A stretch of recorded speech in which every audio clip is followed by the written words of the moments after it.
Bagong lahat, luma muna. Imbes na first overall pick ang nasa headline ngayon sa NBA draft next month, si Bronny James ang player na pinag-uusapan ngayon kung saan siya mapupunta at posibleng makakasama niya si LeBron.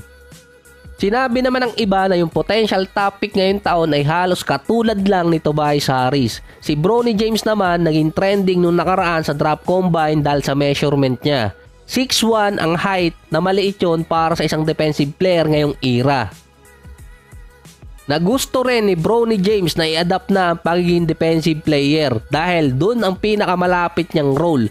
Halos kasing height niya si Trae Young na shooter pero defensive liability. Ang pinagkaiba ng dalawa, nasa 6'7 ang wingspan ni Bronny James, si Trae Young nasa 6'3.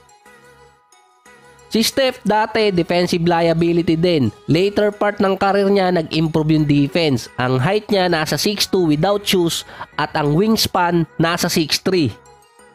Kaya naging trending si Bronny sa combine dahil sa measurement niya sa vertical leap na nasa 40 mahigit at yung kanyang wingspan na 6'7. Ang isa sa mga attribute na tinitingnan doon ay wingspan para sa defense. Matagal na kasing parang may ginawang thesis dyan.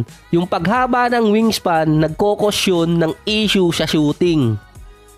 Kaya big deal din sa mga teams yung haba ng wingspan. Ang kaparehas ni Bronny or halos kaparehas niya si Gary Payton II. Nasa 6'2 ang height, 6'8 ang wingspan. Si Patrick Beverley 6'2 ang height na nakita ko pa daw na official height niya without shoes ay nasa 6 feet. Pero 6'7 ang wingspan ni Beverley na isa sa best defender sa NBA. Si Gary Payton nga lang at si Beverley, mga scorer pa yan bago pumasok ng NBA at inadapt ang pagiging defensive player. Kung si Bronny bumagsak ang wingspan niya sa 6'4 or 6'5, lalong magkakaroon ng doubt doon ng mga teams dahil sinabi na nga ng ibang executive, papatak na undrafted si Bronny sa 2024. So yun ang isa sa pinagbabatayang attribute. Hindi naman ilalagay yung wingspan kung hindi naman kasama sa basis ng mga teams yun. Saka meron din naman kamukha si Bronny sa NBA. Naglalaro sa Sacramento Kings, si Davion Mitchell. 6'2 ang height pero ang nakalagay na official height niya 6 feet na merong 6'4 wingspan.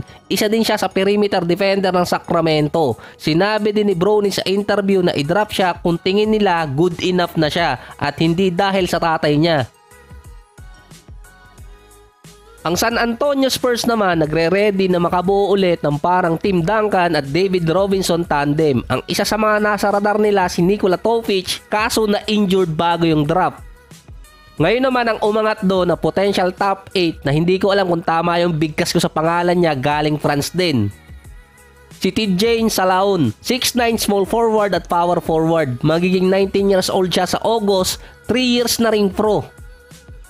Projected siyang mapipili sa mid-round either Miami Heat or Portland. Tumaas ang pangalan niya sa draft board after ng combine. Ayon niyan sa ESPN. Si Salaon at si Wemby magkaibigan din sa France. Siguro kung kukunin naman siya ng San Antonio, papasahan niya si Wemby. Pareho din sila ng agent at sanay din ang San Antonio mag-develop ng international player. Dalawa kasi yung kulang pa sa kanila. Legit point guard at isang power forward pa. After din ang combine na iba kasi yung mga pangalan sa draft board.